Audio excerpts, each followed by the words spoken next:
Hey, Mom. Hi, hold on one sec. Okay.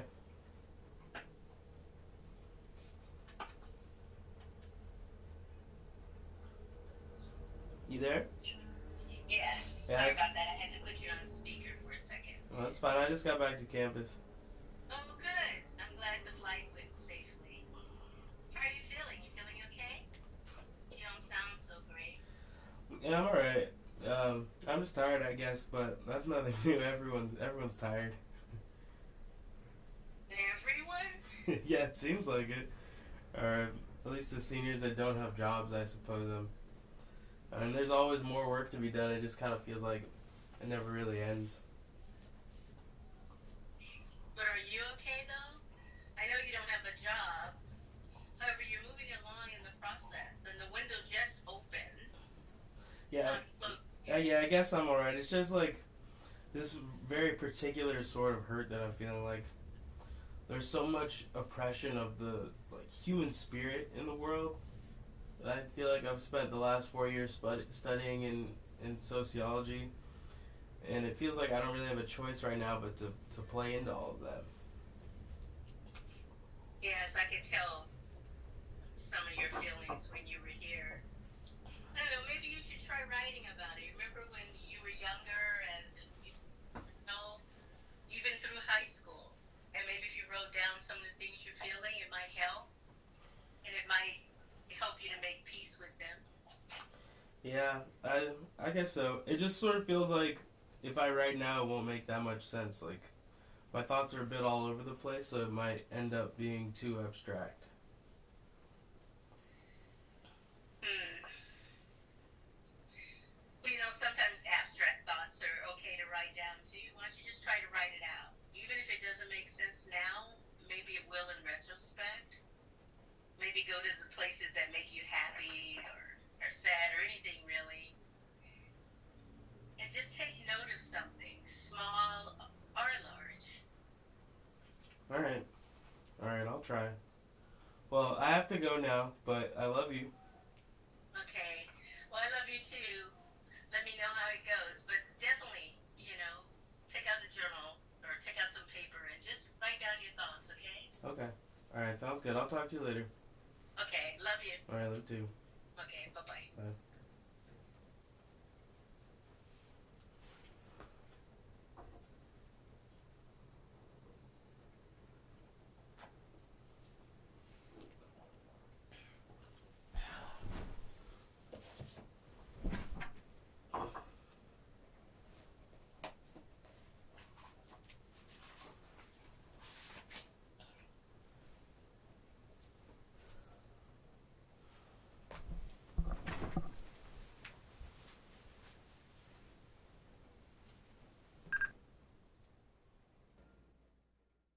The way you're describing the violence in Rogue Open City as a kind of like it's a necessity. You can't tell the story without it, right? And the story has to be told. There's a real urgency to producing this, and it's for multiple reasons. And I want to get to this more in a little bit, but for now, I just want to flag the relationship between the necessity for representing violence in that way, and the distinctions that you're making, and how that would ever relate to history. And the idea of producing in Open City something that functions as history. And again, not a factual history, not like a historical record, but something that would stand in and allow someone to think historically about this moment. Marie, you've had your hand up for a while, and then Oh yeah, I wanted to go off what you were saying because what I think movies today do is really like they use realism really manipulatively. Like for instance, like my sister and I sat down to watch. Dude, fuck Vin Diesel, honestly. I don't know.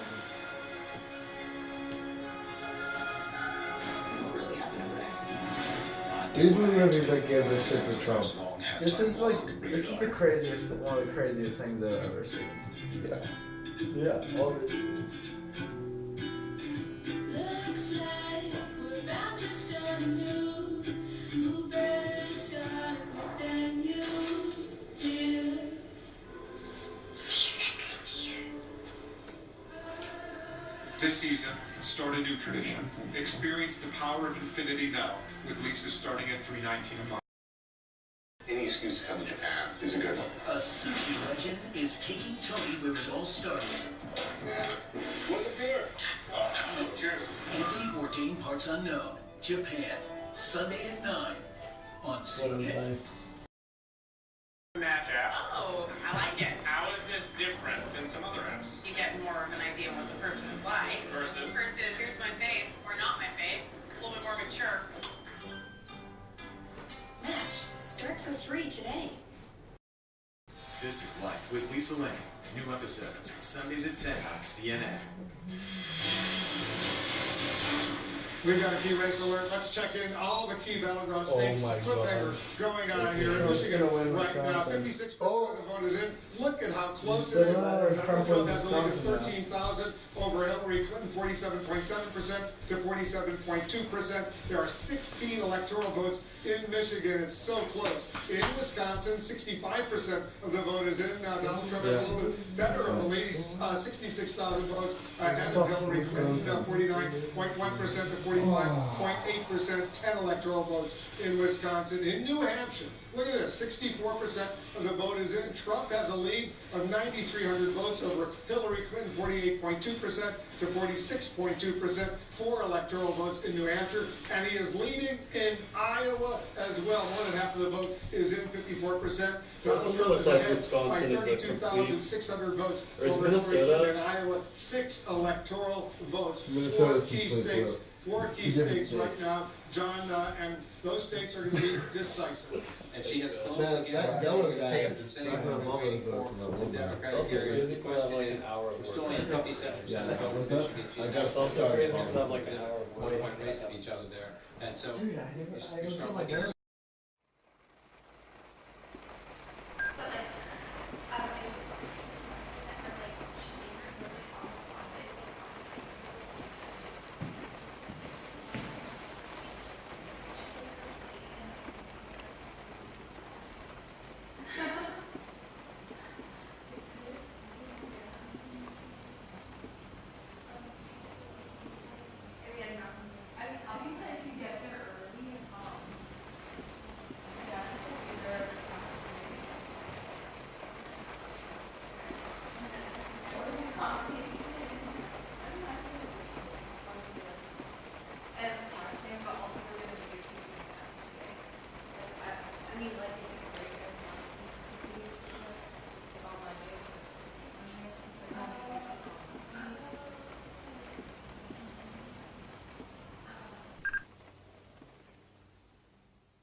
I'm quite sure that you'll see things my way before dawn. I'm not sure if that's the how it's translated in the intertitle that you saw, but that's more or less what it is. And I think that's really crucial to the ideological and ethical positions of neorealism in general, not just this film. Because in the end, Bergman is right and he's wrong. He's wrong, of course, because Manfredi doesn't talk, right? You know, he actually, you know, but he's right. That there's an Italian traditional rhetoric, right? That, you know, the idea that there's this stylistic presentation of an argument for argument's sake, you know, rather than the construction of any kind of truth statement. Like it matters more that you say it beautifully than that what you say is true or matters. And that's the point at which Bergman nails an Italian rhetorical tradition that the neorealists are really working against. So, you know, the heroism of Manfredi's death, you know, it's obvious, right? He's tough enough and committed enough not to talk. But it's also Rossellini's way of saying that neorealism is also anti-rhetorical, right? It's not actually about constructing that beautiful argument. And so, you know, as such, you know, he's proposing, and all of the neorealists are proposing, you know, that there's a long-standing tradition that they, you know, in film, in literature, sort of across Italian culture, that they want to push back on, and they want to make something new that does not do that. So when Rossellini proposes in Rome Open City, like what he's proposing is basically that he wants to produce a way of being rather than a way of appearing, right? That it's not, that the appearance is not the important thing, it's the being. You know, that there's a kind of, and it's fundamentally his, you know, he just wants to say, basically it's, it's keeping it real. That's what he wants to do, as opposed to all the other ways that cinema has produced, reality, realism, and all of those levels. So there's, and that's important because that brings us back to this question of history and what this film is doing self-consciously about producing a new space to do a new kind of history, right? Because again, what we're talking about here are, if you imagine, and again, this is a very traditional model, but history, like a series of kings or a series of presidents, or this general made this decision and then that happened and then this happened, and so it's the great man theory of history, right? And that's really what he's working against, is the notion of the great man doing great things in great times. And what Rossellini does in Open City is to say that yes, there are remarkable people doing remarkable things in remarkable times, but also that there are ordinary people who do things, right? And that you don't necessarily want to make heroes out of them. You just want to say these are the things that people did, right? And you can do them well, you can do them badly, you can make a right decision, you can make a wrong decision. But that doesn't necessarily mean that out of that will come a narrative in which, Manfredi is the hero because he didn't talk, right? Or that, Pina is heroic because she was shot. She's not heroic.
Running the show, or no. Oh, okay. Yeah. I'm trying to figure out.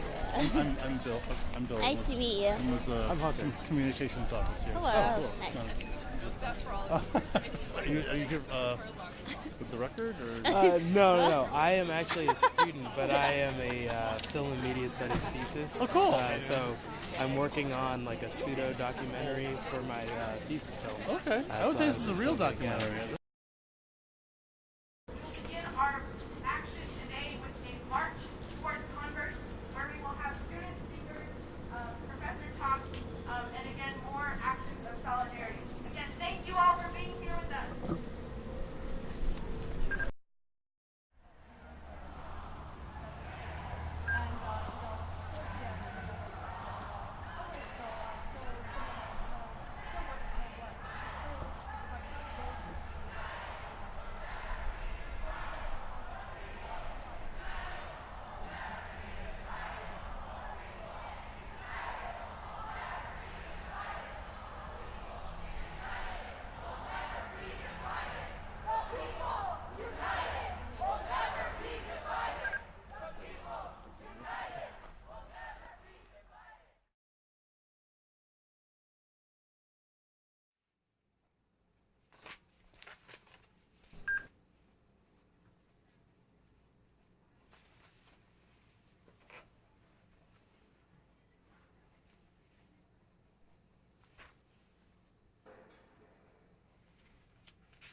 I wish I could have explained to you how complex the puzzle is.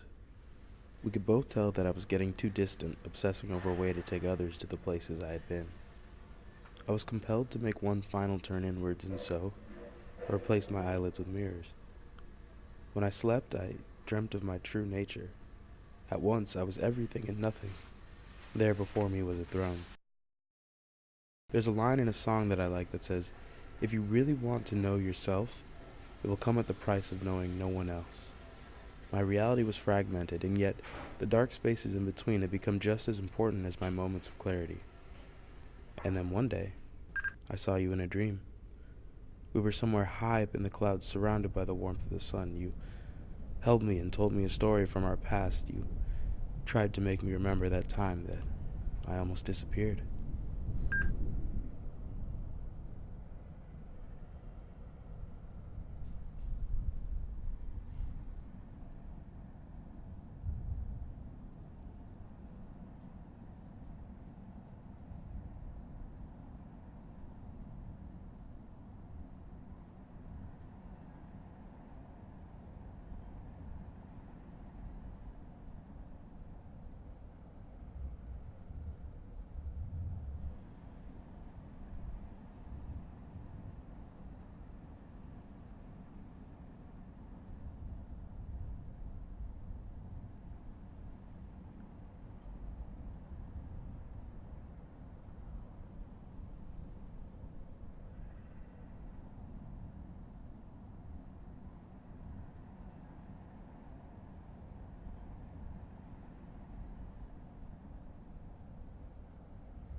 Yeah, go for it.